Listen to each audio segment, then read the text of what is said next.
We had a lowering spring on this side. Yeah. Look at that.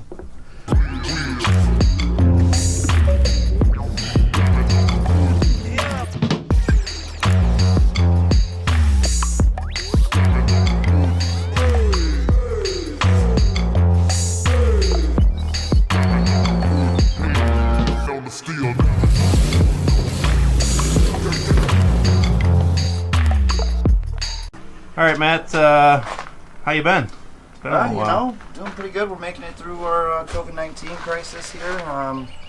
So when you got idle hands, you know, Yep, you got to find something to do with them. So here, what we're doing today is we're actually going to be changing out this 2004 Mazda Rx8 suspension with this lovely mint condition.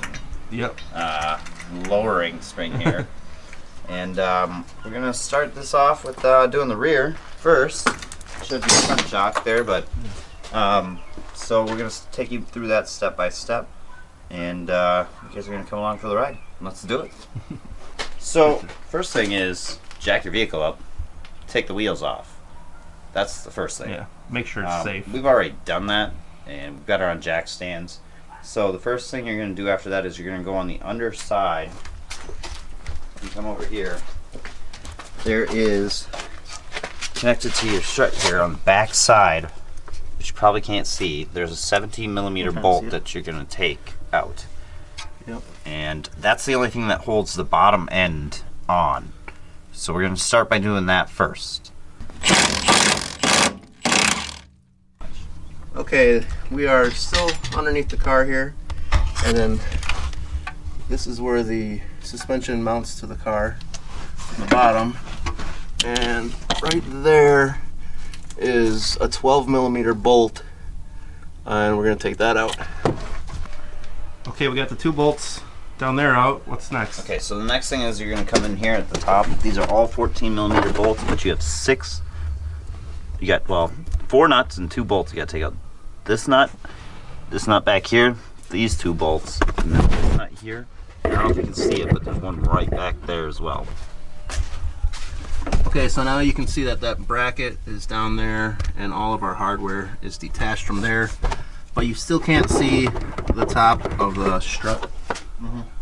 And so what we're going to do is we're going to pop the bottom off of the knuckle here.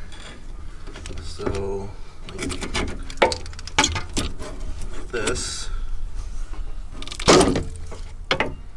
And then that's going to let it come down a little bit.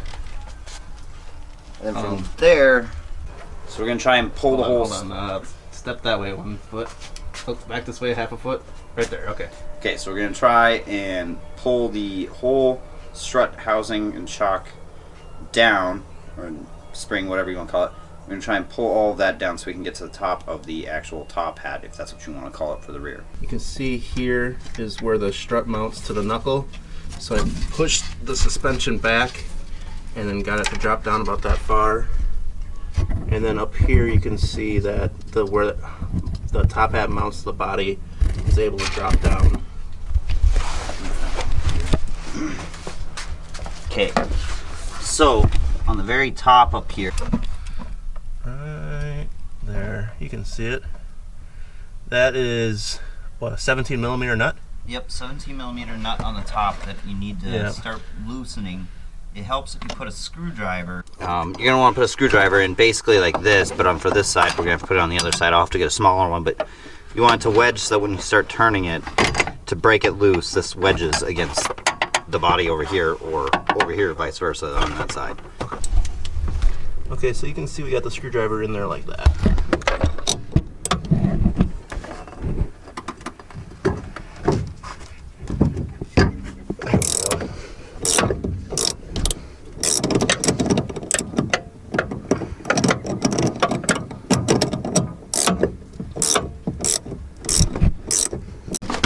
Okay, so ours just so happened to come off by putting the wrench on there and just twisting it off. Normally that's not what happens. What you got to do is you got to have somebody help you try and push down on the suspension to actually bring the whole shock down. And then you need a wrench of some sort on the nut, but you also need a 5mm Allen wrench that goes in the top up here.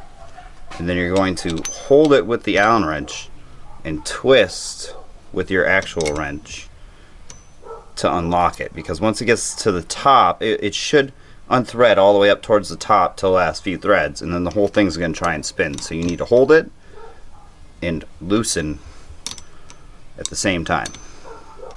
We have the nut off the top of ours still in there. Yep, this is just an old one. That's that we just an had. old one.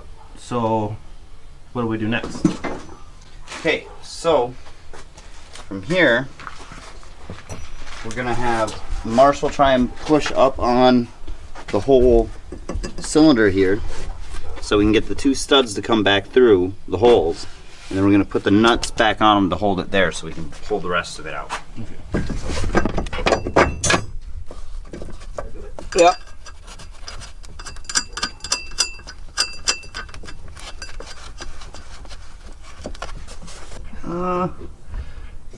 We had a lowering spring on this side. Yeah, look at that. Yeah. That's why that one was coming out so much easier. Okay, so basically by putting that nut back on there, it holds that retaining plate up inside of there. And then what you do is you slide it backwards, right? Is that what we did? No. I still don't know if I can see any of this. Back like that, and then pull that down, right? Yep. So you angle it back over here-ish, and then the strut will come down along with the bump stop, and then you can pull it out towards you through the top.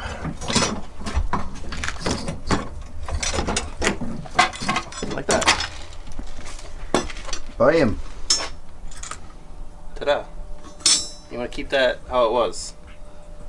Which for us, we're not going to do that because we flipped it over on the other side, right? Whoops.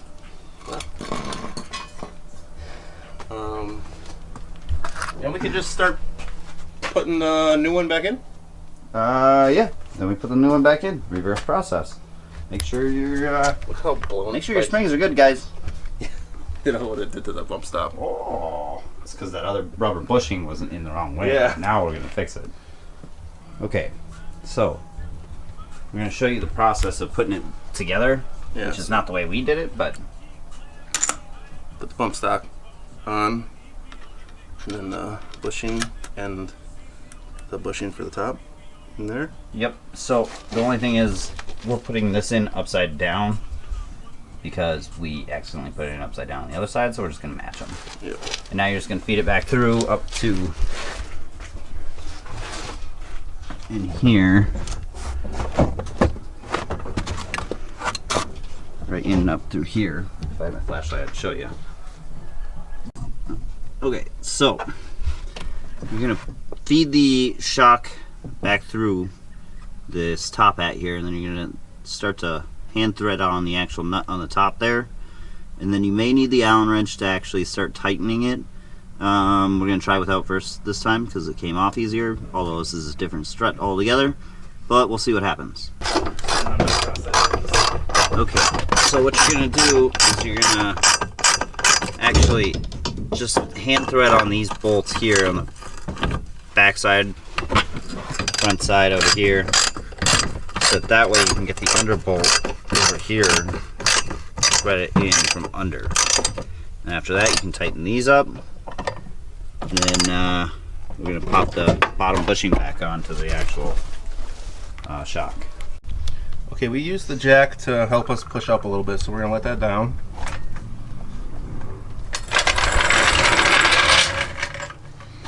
And now it's impossible to see it, but Can't see fucking shit out of this thing. we're going to try and line the shock back into the knuckle here. Oh, there we go. So yeah, you see that's where it's supposed to bolt to it, and it's quite a bit far above it.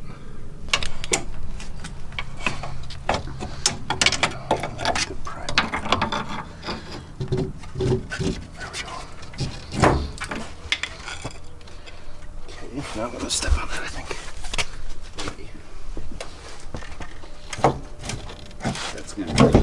little more. There you go. Got her. I'm in? Yep. Okay. You need a lot of mass to push that down. Almost. 1 second. Okay, it's just barely in there. Matt's gonna set it with the dead blow. Okay, it's in. And we're gonna hand thread this guy in there.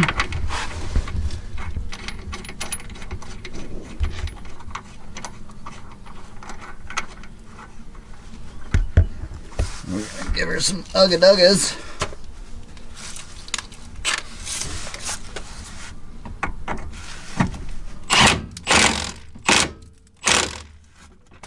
And that's something good.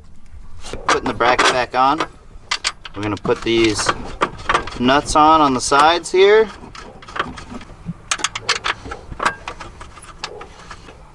And the bolts go back in here. Exact reverse process of taking it off. And then you just tighten it all up with the wrench, and then the rear end is done. Alright. Well guys, so that's how you do the rear end suspension. How you know, if you're trying to lower it, that's how you'll do it. If not, if you're just trying to replace the stock, an OEM, whatever you want to do, that's how you replace your rear strut and spring. So be sure to like, subscribe, comment, and you know, just let us know how we're doing. And we'll catch you next time. Peace out.